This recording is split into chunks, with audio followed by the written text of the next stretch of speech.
You know what I've learned after building multiple billion-dollar companies? The less you talk about what you're doing, the more you actually get done. And I'm not saying this to sound mysterious or cool. I'm saying this because I've watched countless brilliant ideas die because people couldn't keep their mouth shut long enough to make them real. Look, when I started SpaceX, people thought I was insane. When I took over Tesla, the entire automotive industry was placing bets on how fast we'd fail. And you know what made the difference? I stopped explaining myself to people who were never going to understand anyway. I just put my head down and built rockets that could land themselves. So here's my question for you. What are you working on right now that you haven't told anyone about? Drop it in the comments if you want. I'm genuinely curious because the people who are actually building something rarely have time to broadcast it to the world. Let me tell you something that nobody wants to hear. When you tell people about your plans, your brain gets a hit of dopamine. It's the same chemical reward you'd get from actually accomplishing the thing. Scientists have studied this. There's actual research showing that when you announce your goals to others, you're less likely to achieve them because your brain has already received the satisfaction it was seeking.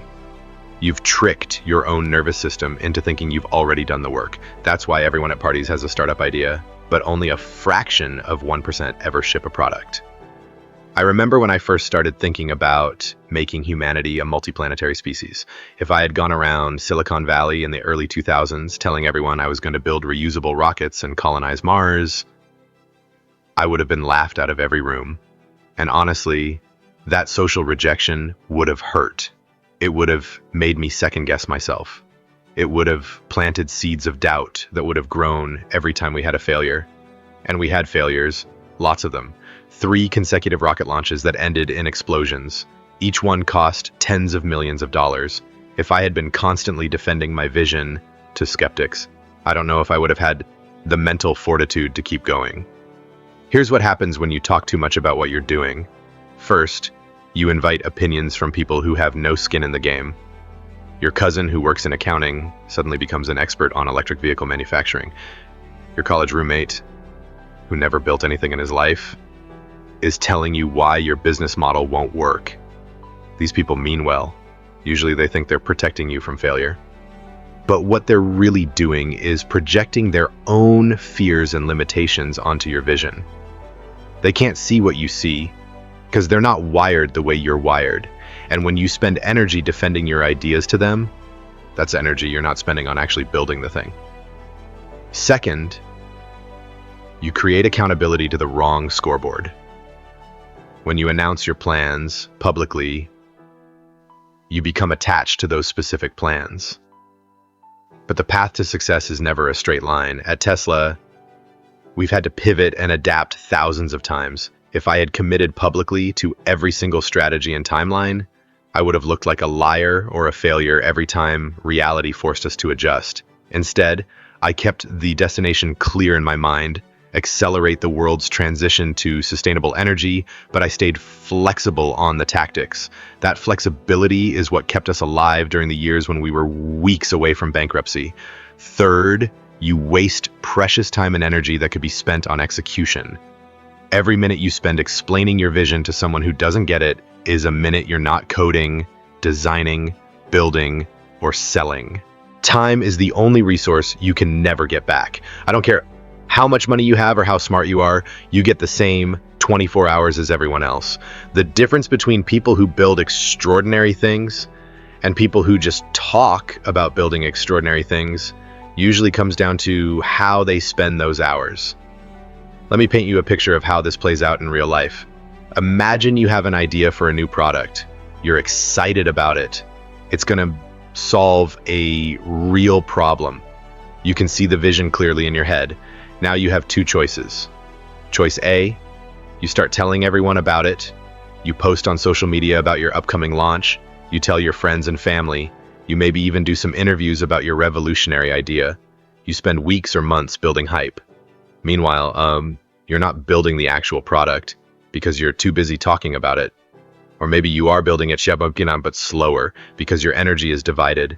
Choice B, you shut up and build. You tell maybe 1 or 2 people who are actually going to help you execute.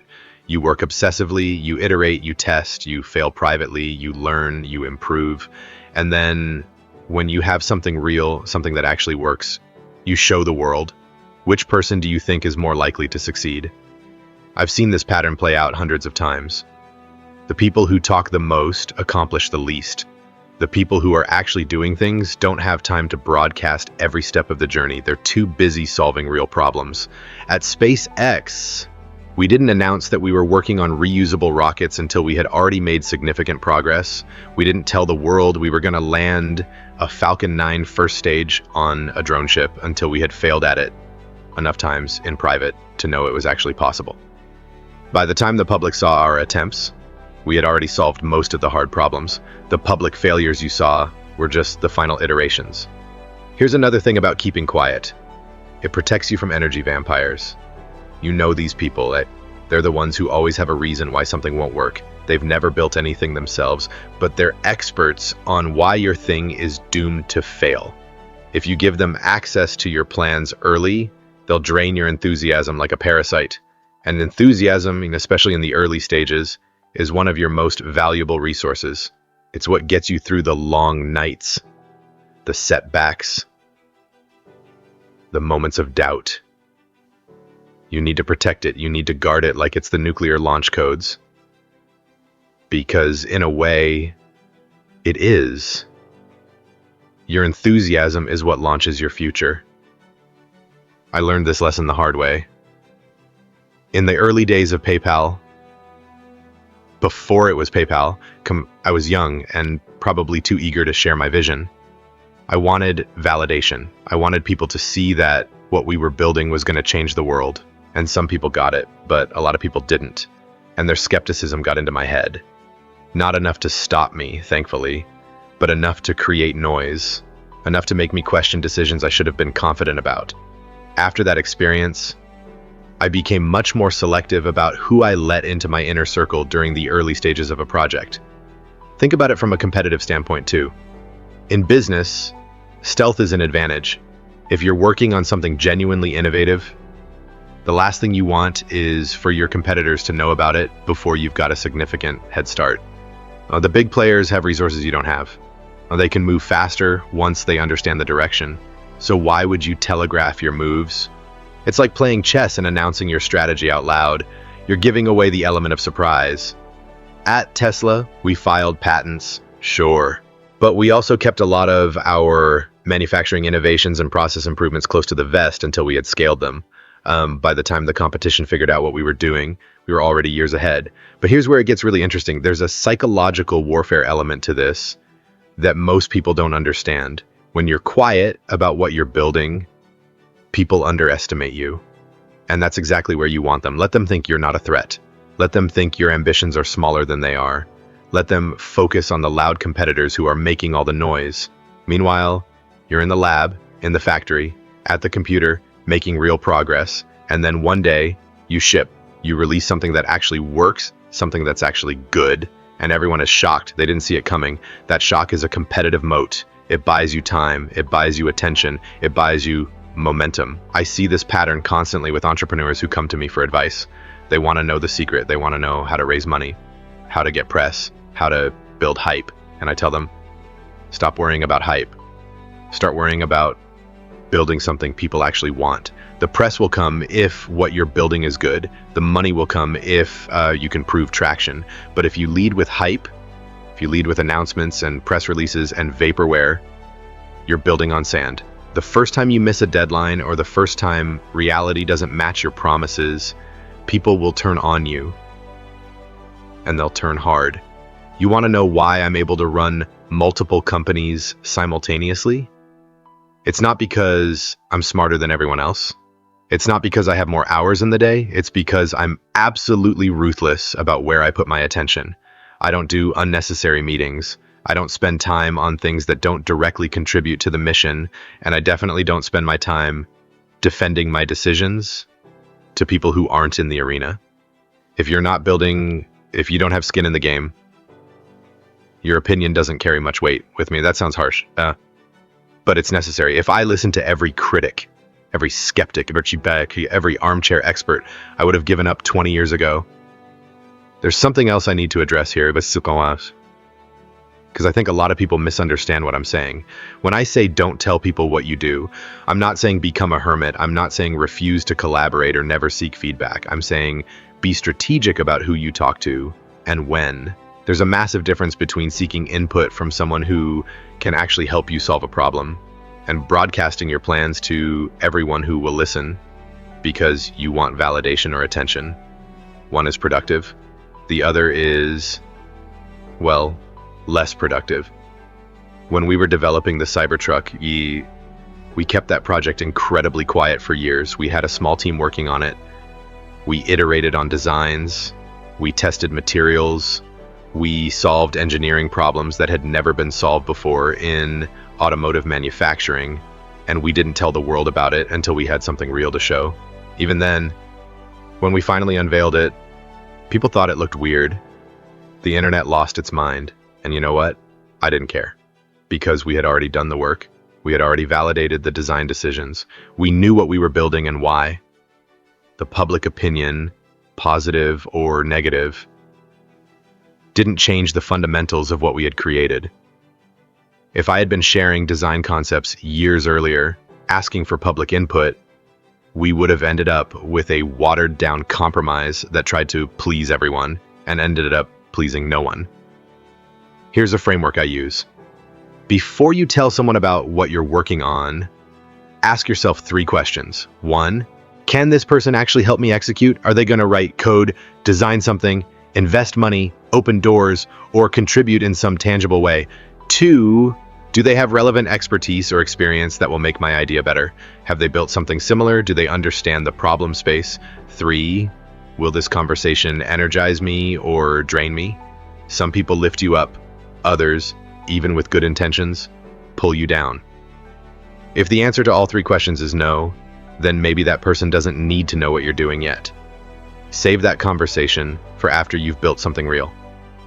I've watched so many talented people sabotage themselves by talking too early. They have a spark of an idea, and instead of nurturing it, instead of protecting it, they immediately expose it to the cold wind of other people's doubt and skepticism, and that spark dies. Ideas in the early stages are fragile. They need time to develop. They need space to breathe. They need you to believe in them completely before you ask anyone else to believe in them. If you don't have unwavering conviction, how do you expect anyone else to get on board? Let me tell you about a meeting I had years ago with some very smart people from the automotive industry. This was early in Tesla's journey. They looked at our plans and told me all the reasons it wouldn't work. The batteries were too expensive. The range was too limited. Consumers didn't want electric cars. The charging infrastructure didn't exist. Dealers would never support us. The established manufacturers had too much of a head start. They had data, they had experience, they had decades of industry knowledge, and every single thing they said was wrong. Not because they were stupid, but because they were operating from a framework of what had been done before, not what could be done. Like, they couldn't see the future because they were prisoners of the past. If I had internalized that feedback, if I had let their skepticism become my skepticism, Tesla would have died. But because I had already committed deeply to the vision, because I had already done my own thinking and analysis, their doubt didn't shake me. It actually made me more determined. And here's the key. I was only in that meeting because I needed something specific from them. I wasn't there seeking validation or permission. I was there to potentially do business. When it became clear we weren't aligned, I moved on. I didn't spend the next 6 months trying to convince them. I didn't let their rejection slow me down. I just found other people who did get it. This brings me to another critical point. The people who succeed aren't necessarily the ones with the best ideas. They're the ones who execute relentlessly on pretty good ideas. Execution beats ideation every single time. And execution requires focus. It requires thousands of hours of unglamorous work. It requires solving boring problems that nobody will ever celebrate. It requires doing things that don't photograph well for Instagram. If you're constantly performing your ambition for an audience, you're not doing the real work. you're doing theater. I think about this a lot with social media. There are entrepreneurs who spend more time crafting their personal brand than building their actual business. They're optimizing their LinkedIn profile while their product has bugs. They're posting motivational quotes while their customers are churning. They're taking meetings with podcasters while their team is waiting for decisions. And they wonder why they're not making progress. It's because they've confused the appearance of entrepreneurship with the reality of it. They're playing dress up instead of playing the actual game. Now, I'm not saying I never talk about what I'm doing. Obviously, I'm a public figure. I have companies that need to communicate with customers, investors, and the public. But there's a big difference between strategic communication that serves a purpose and indiscriminate sharing that serves your ego. When I tweet about SpaceX or Tesla, it's usually because there's a specific reason. We're launching a product, we're making an announcement, we're responding to misinformation. It's calculated, it's intentional. I'm not just vomiting my stream of consciousness into the void, hoping for likes and retweets. Every communication should have a purpose. Here's what I've noticed about the most successful people I know. They're not the loudest people in the room. They're not the ones dominating every conversation with stories about their accomplishments. They're usually pretty quiet. They listen more than they talk. They ask good questions. And when they do talk about their work, it's specific and substantive. And they're not dealing in vague aspirations. They're dealing in concrete progress. Do you see the difference? One is positioning, the other is actual work. I want to be very clear about something, because I know some people are going to misinterpret this message. I'm not advocating for secrecy for its own way. I'm not suggesting you lie or mislead people. I'm suggesting you be intentional about when and how you share information about your work. There's a time to be public, and there's a time to be private. Most people get this timing completely wrong. They go public way too early before they have anything real to show. And then they wonder why nobody takes them seriously. Think about Apple under Steve Jobs. They were famously secretive about product development. Employees signed NDAs. Projects had code names. Leaks were investigated, and people were fired. Why? Because Steve understood that controlling the narrative mattered. He understood that the unveiling of a new product was theater, and theater requires surprise.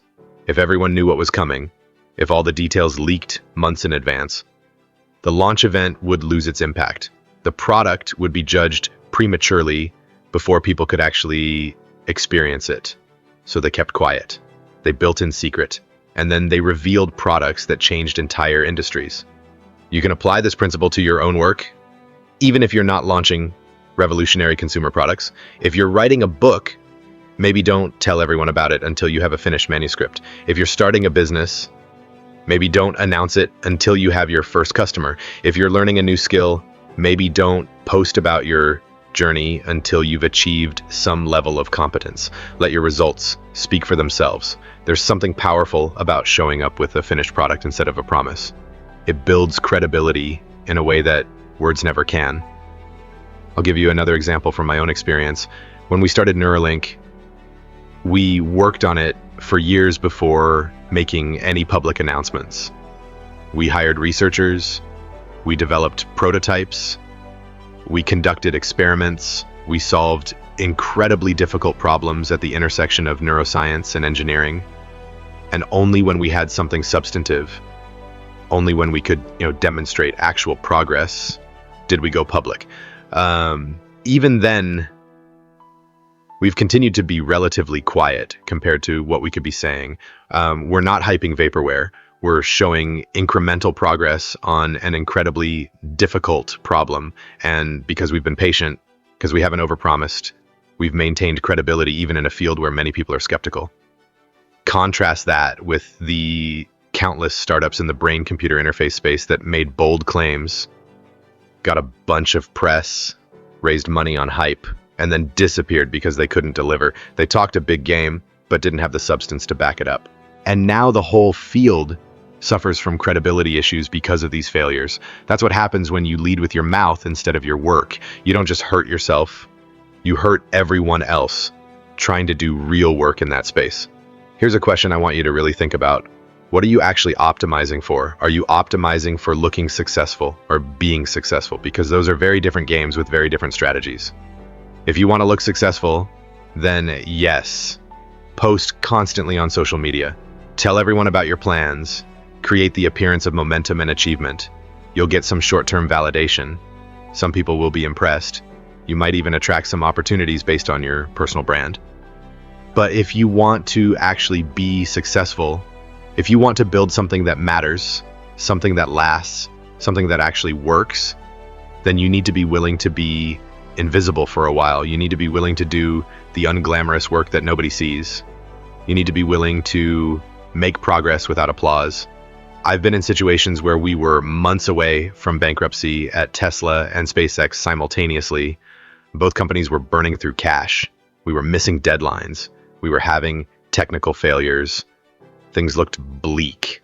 If I had been publicly documenting every setback, every missed milestone, every moment of doubt, it would have created a death spiral. Customers would have lost confidence. Employees would have jumped ship. Investors would have pulled out. The negative narrative would have become self-fulfilling. Instead, I focused internally.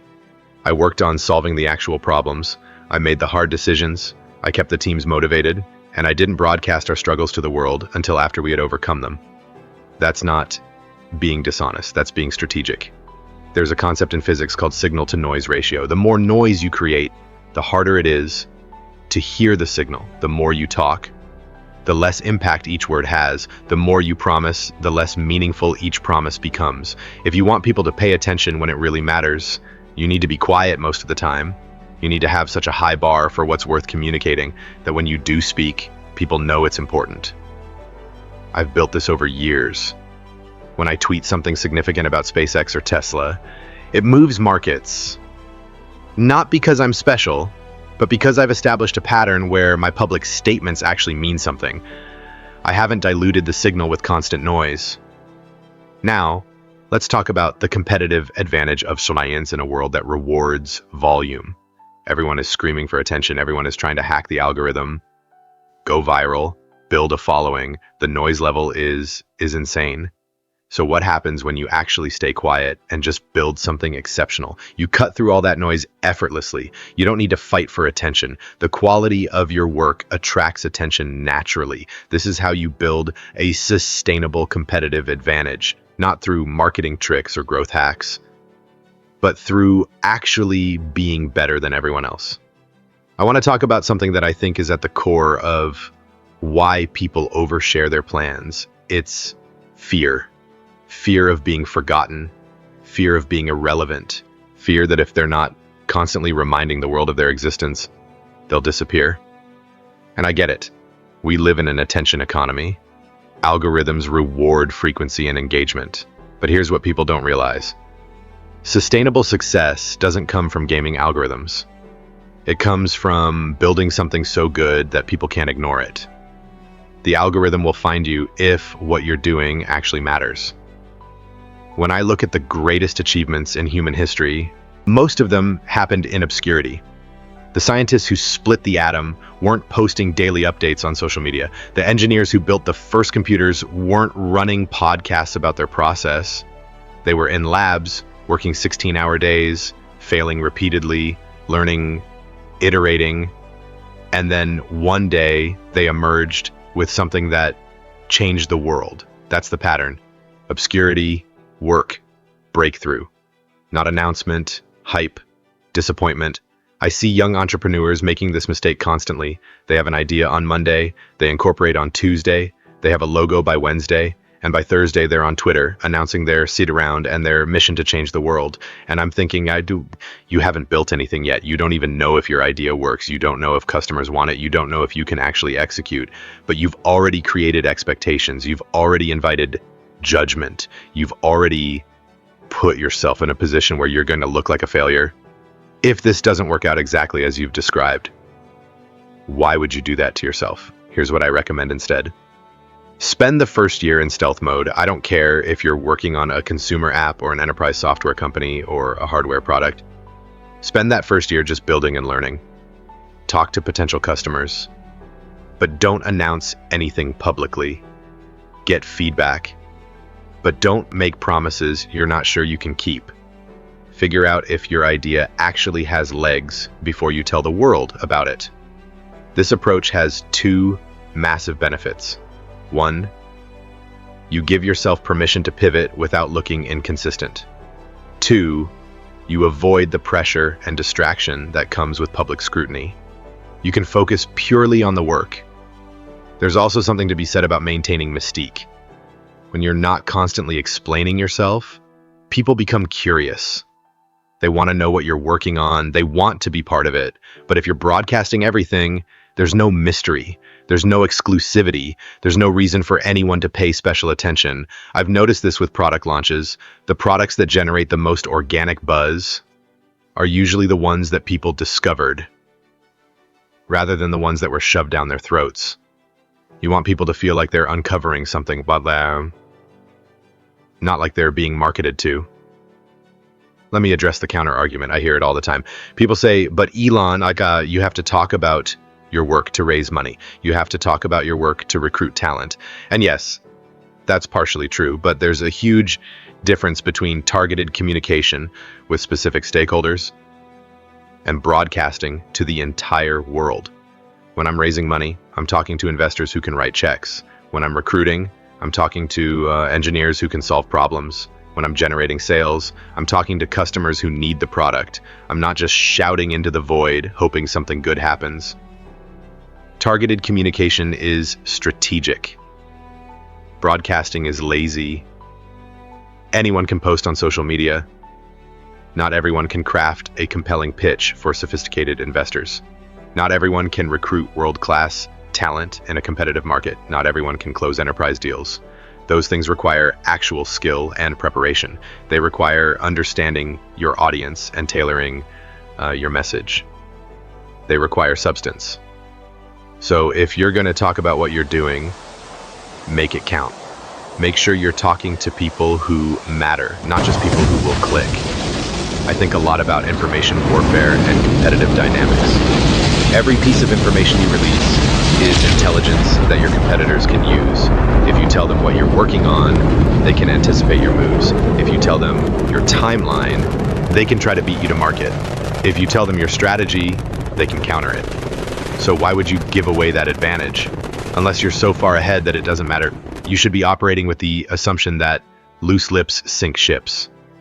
Guard your strategic information like it's the most valuable asset you have, because it might be.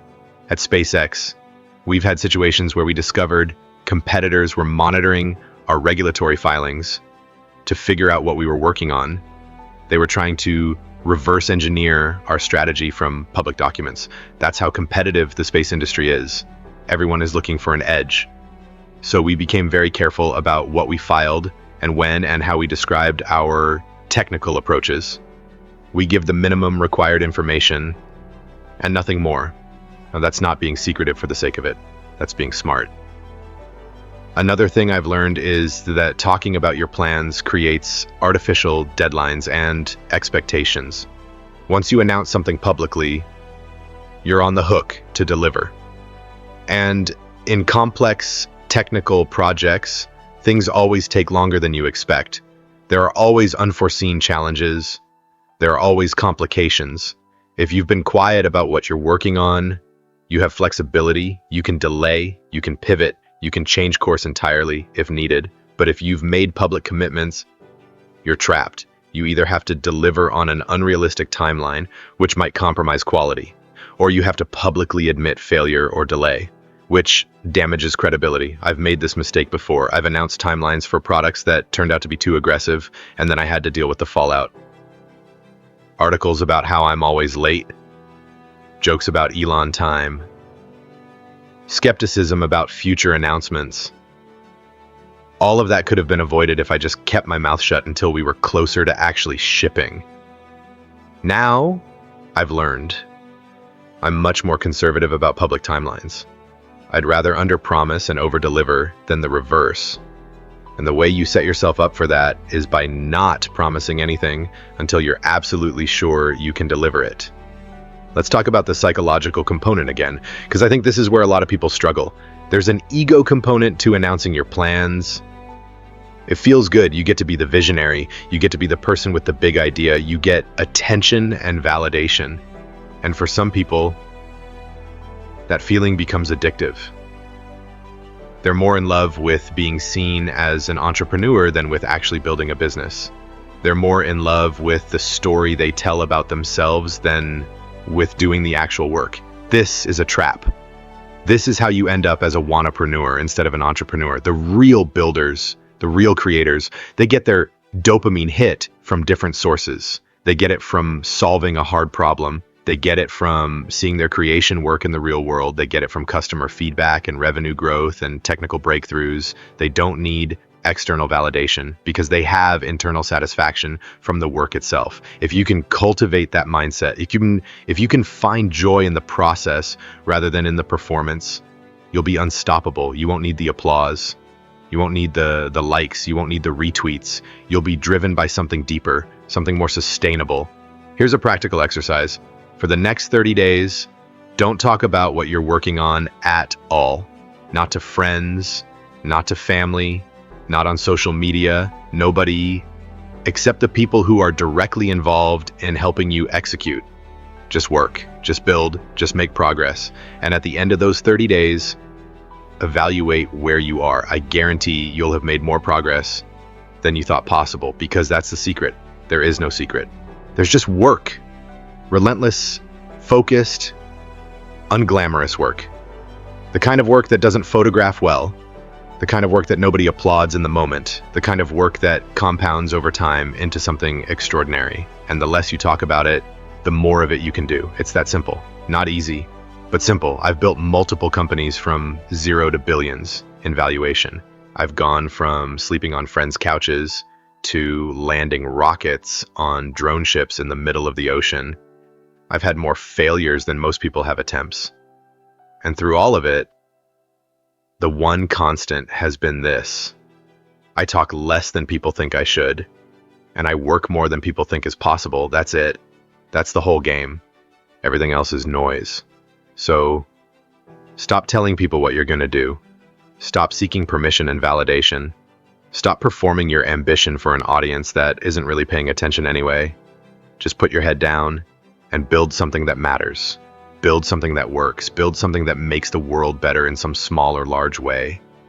And when you've built it, when it's real and it's working and it's making a difference, then you can talk about it. Then you can share the story. Then you can inspire others, but not before. Not until you've actually done the thing. The world has enough talkers. What we need are more doers, more builders, more people who are willing to spend years in obscurity working on hard problems. More people who value substance over style and results over recognition. If you can be that person, if you can resist the temptation to broadcast every step of your journey, if you can find satisfaction in the work itself rather than in other people's reactions to it, then you're going to do things that surprise everyone, including yourself. So go out there and surprise us. Build something amazing. Change the world. Make the future happen. Just don't tell us about it until you've actually done it. We'll be here waiting. And when you show up with something real, something that works, something that matters, we'll pay attention. Trust me on that. Results speak louder than words ever could. Now get off YouTube.